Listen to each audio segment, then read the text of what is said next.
Salam solusi. Teman-teman semua, kita hari ini akan menemui beberapa kelompok dan dalam kelompok ini nanti akan mendiskusikan sesuai dengan topik-topik yang sudah dibagi. Kita berharap ada masukan, ada kritik, ada pertanyaan dari kita yang sedang mengamati video ini. Mudah-mudahan ini menjadi salah satu bagian dari proses pembelajaran kita supaya kemudian hari kita menjadi lebih baik lagi. Demikian saya kira untuk kita nikmati bersama diskusi ini. Salam solusi. Assalamualaikum warahmatullahi wabarakatuh. Perkenalkan, kami dari kelompok 6. Di sini kami membuat video untuk melakukan diskusi ringan yang dimana untuk memenuhi mata kuliah filsafat ilmu oleh dosen pengampu Bapak Usyono, yang dimana kami membahas materi tentang memahami kajian ontologi.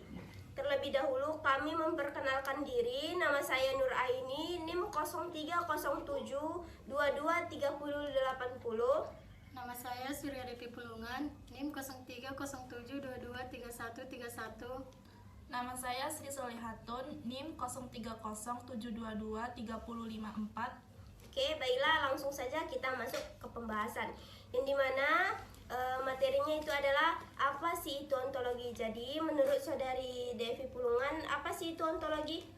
Menurut saya, ontologi itu adalah ilmu pengetahuan yang meneliti segala sesuatu yang ada.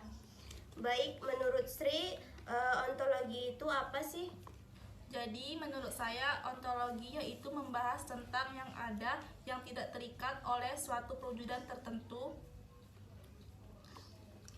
Jadi menurut Aini, apa sih sebenarnya pengertian dari ontologi itu? Menurut saya yang saya baca di buku filsafat ini, pengertian ontologi itu ada dari beberapa versi, yang dimana ada dari versi istilah, yang kedua itu ada dari bahasa Yunani, yang ketiga itu ada dari secara terminologi, dan yang keempat itu ada dari pengertian para ahli. Jadi menurut Aini, apa sih pengertian ontologi menurut bahasa Yunani dan terminologi? Menurut saya yang saya baca di buku filsafat, pengertian ontologi dalam bahasa Yunani yaitu ontos atau artinya ada dan keberadaan. Sedangkan secara terminologi yang artinya ilmu yang memiliki tentang hakikat yang ada. Jadi gimana menurut pengetahuan ini, apa sih pengertian dari Siddhi Jalba itu? Menurut pengetahuan saya yang saya baca di buku filsafat, pengertian ontologi menurut Siddhi Jalba itu adalah mempersoalkan sifat dan keadaan terakhir dari kenyataan, yang dimana di sini ilmu hakikat yang bertanggung jawab pada pengetahuan. Tapi dalam agama, ontologi mempersoalkan tentang Tuhan. Baiklah, materi selanjutnya akan dilanjutkan oleh Devi. Sebelum saya melanjutkan materi saya ingin bertanya kepada saudari Aini, apa sih pengertian dari metode itu? Sepengetahuan saya yang pernah saya baca, metode secara harfiah memiliki arti yaitu pengejaran pengetahuan penyidikan dan cara penuntutan penyidikan. Sedangkan menurut Sri, pengertian dari metode itu apa? Menurut saya metode itu artinya ialah jalan atau cara yang harus ditempuh untuk mencapai tujuan tertentu. Menurut yang saya baca di buku filsafat ilmu, di materi metode dalam ontologi yang dikemukakan oleh Lawrence Bagus mengklasifikasikan tentang pemahaman ontologi, yang di situ ada 3 bentuk. 3 bentuk itu apa saja sih? Jadi menurut Lawrence Bagus dapat dipahami dengan 3 bentuk arti. Yang pertama, melukiskan hakikat ketuhanan. Yang kedua, menunjukkan bahwa segala sesuatu tergantung kepadanya. Yang ketiga, menghubungkan pikiran dan tindakan manusia yang bersifat individual dan hidup dalam sejarah dengan realitas tertentu. Jadi di materi sains ontologi filsafat, mengapa kita harus memahami ontologi sains?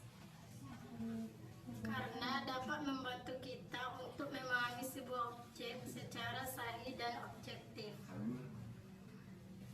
Baik, saya akan melanjutkan materi yang mengenai ontologi sains dan ontologi filsafat, yang mana itu seperti sains kealaman, yaitu astronomi, fisika, kimia, ilmu bumi, dan ilmu hayat.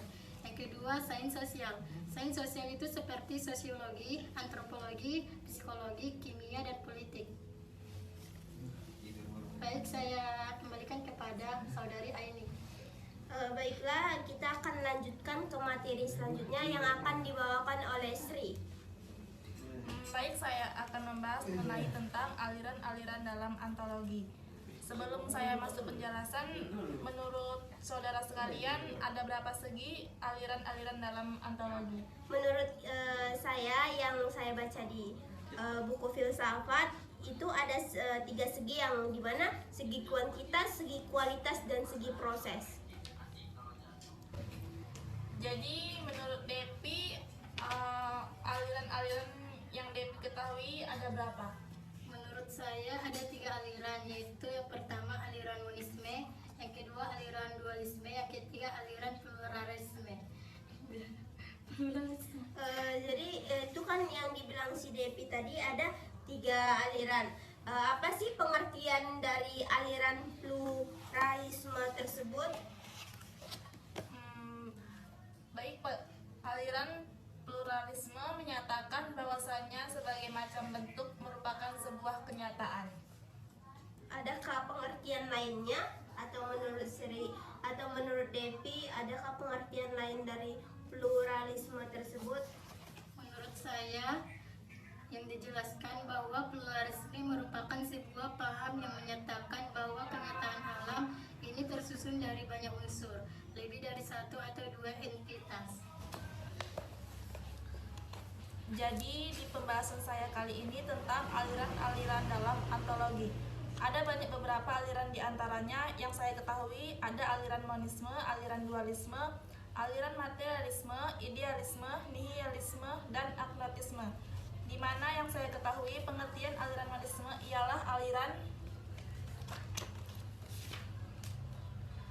yang berpendapat bahwa yang ada itu hanya satu, sumber yang asal, hanyalah satu hakikat saja, baik yang asal berupa materi ataupun berupa rohani. Selanjutnya aliran dualisme.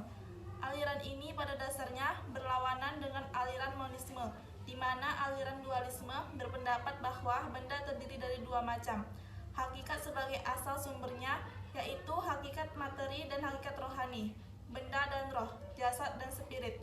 Kedua macam hakikat tersebut masing-masing bebas dan berdiri sendiri. Selanjutnya aliran pluralisme. Aliran pluralisme menyatakan bahwasannya berbagai macam bentuk merupakan sebuah kenyataan. Selanjutnya ada spiritualisme. Spiritualisme merupakan aliran filsafat yang menyatakan bahwa kenyataan yang terdalam alam semesta adalah roh, dan filsafat dalam aliran spiritualisme. Selanjutnya ada aliran materialisme. Aliran ini berkeyakinan bahwasanya sumber yang asal itu adalah materi, bukan rohani, dan zat yang mati merupakan kenyataan dan satu-satunya fakta. Selanjutnya ada aliran idealisme. Aliran idealisme dalam bahasa Inggris dikenal dengan istilah idealis yang diambil dari kata idea, yaitu sesuatu yang hadir dalam jiwa. Istilah idealisme pertama kali digunakan oleh Leibniz pada awal abad ke-18. Selanjutnya ada aliran nihilisme. Istilah nihilisme berasal dari bahasa Latin yang berarti nothing atau tidak ada, yang pertama kali diperkenalkan oleh Ivan Turgenev pada tahun 1862 di Rusia. Terakhir, aliran agnotisme. Istilah agnotisme berasal dari bahasa Greek yaitu agnostos, yaitu uknon gitu ya. Yaitu uknon. Huruf A diartikan dengan not, sedangkan GNO artinya know. Baiklah, kesimpulan dari kami mengenai memahami kajian ontologi ini adalah bisa diartikan dari ontologi merupakan ilmu tentang hakikat yang ada, yang nyata, Dan metode-metode dalam ontologi itu menurut Lawrence Bagus, dia ada dibilang tentang melukis hakikat ketuhanan. Dan ontologi sains dan ontologi filsafat itu dia ada sains sosial dan sains kealaman, yang dimana sains sosial itu ada sosiologi, antropologi, dan sains kealaman itu ada astronomis dan fisika. Yang terakhir, materi terakhir mengenai aliran-aliran dalam ontologi itu ada banyak, ada 3 segi, yang dimana segi kuantitas, segi kualitas, dan segi proses. Yang dimana segi kuantitas ini yaitu ada aliran monisme, aliran dualisme, aliran pluralisme. Dan dimana segi kualitas ini ada spiritualisme, ada aliran materialisme, dan ada aliran idealisme, dan yang terakhir ada aliran nihilisme. Sekianlah video diskusi ringan dari kelompok 6 ini. Semoga bisa bermanfaat atau termotivasi bagi teman-teman yang menonton video ini. Baiklah teman-teman, jangan lupa like, comment, subscribe, and share sebanyak-banyaknya link ini ya. Oke, terima kasih. Wassalamualaikum warahmatullahi wabarakatuh.